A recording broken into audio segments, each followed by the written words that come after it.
നമ്മുടെ എറണാകുളത്ത് മട്ടാഞ്ചേരിയിൽ കണ്ടിരിക്കേണ്ട 3 സ്പോട്ടുകൾ പരിചയപ്പെട്ടാലോ?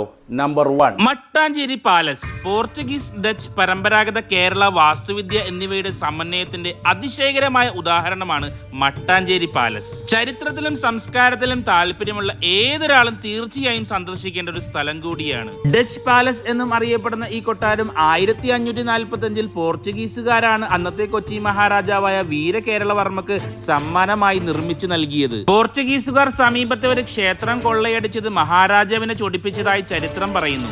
അങ്ങനെ മഹാരാജാവിനെ പ്രീതിപ്പെടുത്താനുള്ള ഒരു മാർഗമായാണ് അവർ കൊട്ടാരം നിർമ്മിച്ചത്. യുനെസ്കോയുടെ ലോക പൈതൃക സൈറ്റുകളുടെ താൽക്കാലിക പട്ടികയിൽ ഉൾപ്പെടുത്തിയിട്ടുള്ള ഒരു സംരക്ഷിത സ്മാരകമാണ് ഈ ഡച്ച് പാലസ്. പരമ്പരാഗത കേരളീയ നാലുകെട്ട് ശൈലിയിൽ നിർമ്മിച്ച ഒരു ചതുരാകൃതിയിലുള്ള ഘടനയാണിത്. എന്നിരുന്നാലും നിർമ്മാണത്തിൽ യൂറോപ്യൻ സ്വാധീനവും നമുക്ക് കാണാൻ സാധിക്കും. ഡച്ച് ഭരണകാലത്ത് കൊട്ടാരത്തിന് വലിയ മാറ്റങ്ങൾ സംഭവിച്ചു. അതിനാൽ ഡച്ച് കൊട്ടാരം എന്ന് വിളിക്കപ്പെടാൻ തുടങ്ങി.